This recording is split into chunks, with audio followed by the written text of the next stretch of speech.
Untuk hukum mim pula, ada berapa hukum mim? Yang ruas ni ada 3. So apa dia? Izhar, idgham, ikhfa, syafawi. Semuanya syafawi. Okey. Razaqnahum yunfiqun. Okey. Mim jumpa apa? Mim jumpa ya. Okey, apa hukum dia?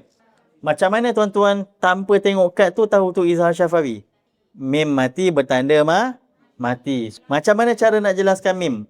Rapat bibir, buka balik. Dia akan jadi wa mimma razaqnahum yunfiqun. Saya daripada pagi tadi, bila saya belajar hukum tajwid dulu, lagi clear. Jadi sebelum ni macam kita dah faham, tapi kita tak boleh nak penjelaskan. Tapi sekarang ni bila kita belajar dengan jari tajwid ni sendiri, dengan adanya bahan bantu mengajar tu, dia visualisekan untuk pembelajaran tu, pemahaman kita tu. And then sebab sebelum ni kalau kita belajar, memang just tulis je. Ustaz cakap, okay, this one hukum ni iqlab mim bertemu dengan ba, macam itulah kan.